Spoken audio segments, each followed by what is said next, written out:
Do you remember when gaming journalism had integrity? I don't. Welcome to the quarantine. I'm your host, Wolf, aka the default Commander Shepard, and this is my favorite review on YouTube. Today I'm going to review Alien Isolation, developed by Creative Assembly and published by Sega. Alien is a first-person, stealth-based survival horror game similar to games like Amnesia: The Dark Descent and Penumbra. They play out very much like the original film of the series. The gameplay shown here is from the DLC Crew Expendable, retelling the events of the original film on the Nostromo, so nothing should be spoiled. If it does spoil events from a 40-year-old movie, get out and go watch the damn movie. The game starts out waking up from a cryosleep 15 years after the original movie. You play as Amanda Ripley, Ellen Ripley's daughter from the original films, played by Sigourney Weaver. Starting out, I love the Alien franchise. I've always been a fan of the Xenomorphs. And that said, we don't talk about the fourth movie. The third movie is mentioned briefly in conversation, and we burn alien colonial marines at the stake. The visuals of Alien Isolation are spot on, consistently throughout the whole game. Everything has a mid-80s futuristic feel from it, from Mother on the Nostromo, which you should see here shortly, the corridors, to the massive computers everywhere that have the computing power of your cell phone. Creative Assembly really outdid themselves with making and maintaining the feel and visual aesthetics and audio aesthetics from the series.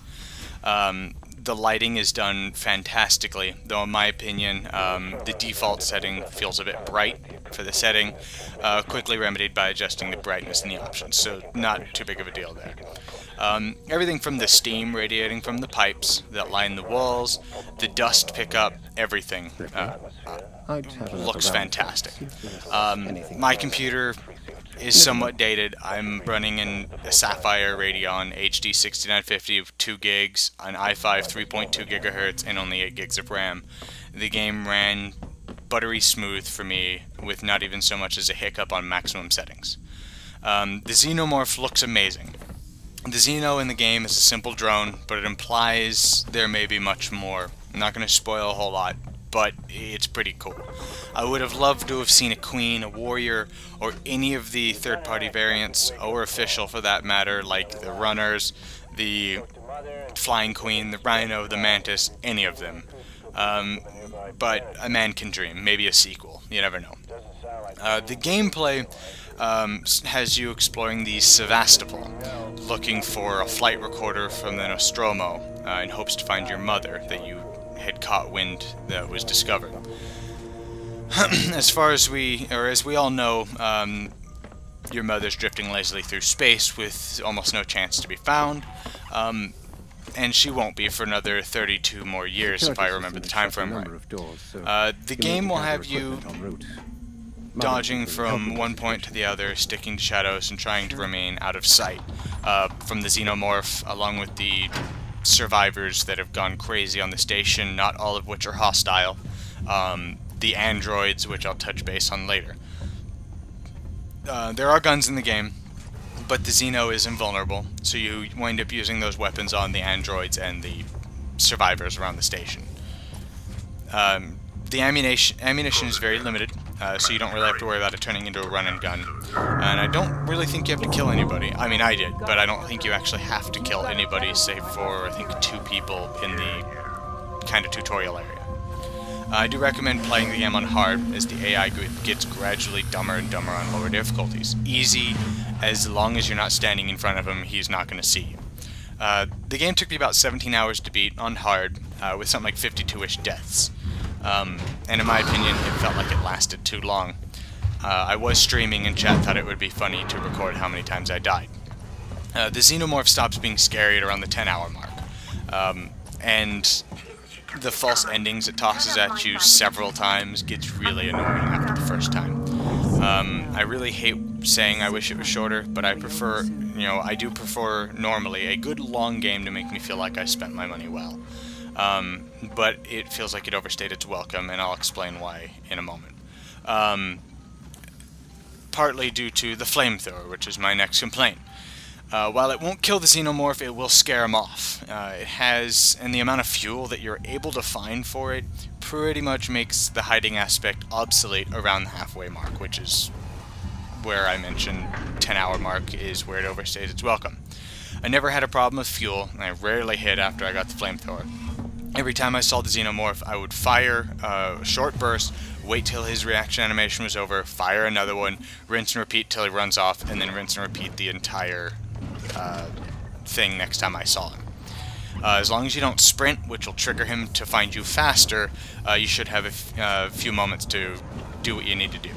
I feel like a quarter of the possible fuel would have been better, forcing you to have to manage your fuel and forcing you to have to hide. The AI is pretty unpredictable as advertised, and almost completely unscripted, save for a few parts for story reasons. That said, it is tethered to you. It has to stay within a certain distance, but it's fairly short range. I would have liked to have seen the tether range increase to 4 or 5 times what it is, giving you a better reward for successfully sneaking away from him without him hearing you or finding you.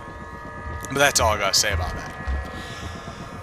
The save point design choice was good in my opinion. Some people don't like it. The game never auto-saves unless you are changing chapters. And you have to find these save points that are scattered infrequently around the game, and it takes about 3 to 5 seconds to fully activate a save point.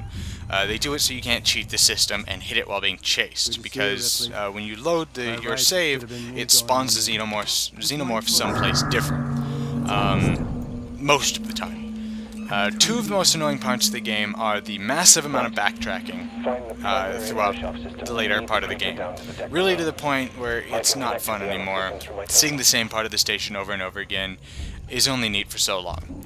Then the stupid android sections. The Sevastopol has these cheap rip-off brands of the Weyland-Yutani androids that look terrible, in a good way. They're meant to look creepy and they do the job really well. They're pretty creepy at first, but the segments where you only deal with them are not fun at all. I feel like they should have been removed entirely. If the xenomorph's there and you're having to deal with them, those are somewhat fun, but just the android parts are boring. And they're rather large segments of the game, where the xenomorph's nowhere to be found and you have to deal with these stupid things. Really killed a lot of the enjoyment for me in mid to late game. Towards the end, though, I do have to say it picks up much more when you have to deal with 2 xenomorphs at once. And holy shit, is that traumatizing. I mean, talk about PTSD. I'm not even kidding. I'm going to touch briefly on the crafting system, which I think it showed a second ago. It's terrible. I get what they're trying to do, so you have to prepare everything in advance. But it's really annoying, and I feel could have been done much, much better. But, whatever. The audio of the game is fantastic. Hearing the creaks and warping of metal in the distance, the slam or the clanging of what you hope to be mice or maybe loose chains or something in the vents, you start hearing shit very frequently, constantly having to spin around and look behind you in fear that the xenomorph is going to sneak up behind you, which it can do. The guttural growl that comes from the xeno is pretty cool. Rather than the standard hiss. In the xenomorph lore, a lot of the xenos can have unique traits about them like humans can. And this one has a deep growl, along with its hiss, which scared the shit out of me a lot of times. Like, it's very intimidating. The people around this station are scripted, but they seem to have enough variation that you shouldn't hear the same lines over and over again, unless you die and have to repeat the same section, of course. The only time I had any issue with the sound is one space part. You can still hear a lot of things, albeit muffled, and I get that it could be, the vibrations of the sounds traveling through the metal and through your boots, because they are mainly, muffled bangs and stuff like that, but there's one part where you can hear this machine starting to whir and vibrate, and it makes noises that you shouldn't be hearing in space, even through the vibrations through your boots. Minor gripe, but it was enough to break the immersion, and that bothered me. The new voiced parts by the original cast are amazing, really good. Other than that, the iconic motion tracker sound has changed for some reason, and this bothered me way more than it probably should have. but with the detail that Creative Assembly put into the game to keep the feel of the movies, to remove one of the most iconic, terrifying sounds of a xenomorph closing in on you, just to replace it with this generic beeping noise, really, really pissed me off. It may just be a stupid gripe, but it's something that legitimately bothered me. I mean, you get used to it, but again, it was really annoying. I did not like the fact that they did it. Other than that, the audio is superb. I mean, it is very immersive and done very well. Alien Isolation's story is canon from everything I've read and seen, and, you know, of course, the game itself. I'm not going to spoil anything, but it's kind of neat how it incorporates the original into itself with new voice recordings from the crew, the lore you can uncover from computers. One part that it's not really a spoiler story-wise, just something you get to do. You get to go back to LV-426 and explore the space jockey's ship. Basically, the guy who found the Nostromo's flight recorder, you basically ask him, where did you find it? Please tell me. And he starts telling you, and then you get a loading screen, and then you are him on the planet. So rather than listening to him ramble off for however long, you actually get to experience him going around the space jockey ship on LV-426, and it is done amazing. I had tingles down my spine almost the entire time. I felt like a kid in a candy store. There were a few complaints with it, minor, like the bodies or no parts of the bodies were still there. The hole that, well, not the hole. The bodies weren't there. There were a couple things that they left out, but overall it was a fantastic job. I loved it. Any fan of the series is going to absolutely love that whole segment. Overall, would I recommend Alien Isolation? Yes, but I recommend wait for a sale. There's not a whole lot of replayability to the game. It does have its issues, and like I said, it never says it's welcome. I would wait for a sale unless you're a big fan of the series. And that's all I have today. Stay classy.